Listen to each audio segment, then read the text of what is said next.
హైదరాబాద్లోని మాదాపూర్లో ఉన్న హీరో నాగార్జునకు చెందిన ఎన్ కన్వెన్షన్ సెంటర్ను పూర్తిగా హైడ్రా అధికారులు కూల్చివేశారు. చెరువును కబ్జా చేసి కట్టారు అన్న కారణంతో చర్యలు తీసుకున్నారు. ఉదయం నుంచి ఈ కూల్చివేతలు సాగుతున్నాయి. ఇక దీనికి సంబంధించి నాగార్జున ఒక నోటు విడుదల చేశారు. స్టే ఆర్డర్లు మరియు కోర్టు కేసులకు విరుద్ధంగా ఎన్ కన్వెన్షన్ కి సంబంధించి కూల్చివేతలు చేపట్టడం బాధాకరం.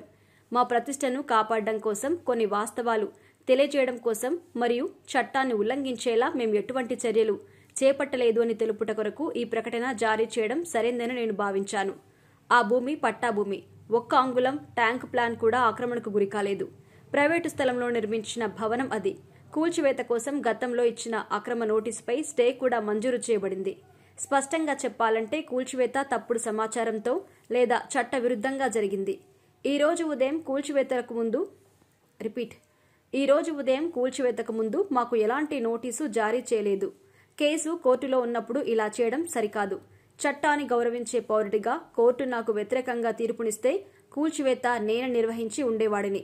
తాజా పరిణామాల వల్ల మేం ఆక్రమణకు చేశామని, తప్పుడు నిర్మాణాలు చేపట్టామని ప్రజలకు తప్పుడు సంకేతాలు వెళ్లే అవకాశం ఉంది.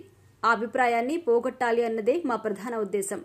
అధికారులు చేసిన ఈ చట్టవిరుద్ధ చర్యలకు వ్యతిరేకంగా మేం న్యాయస్థానాన్ని ఆశ్రయిస్తాం. అక్కడ మాకు న్యాయం జరుగుతుందని ఆశిస్తున్నాను అని నాగార్జున ఒక నోట్ విడుదల చేశారు.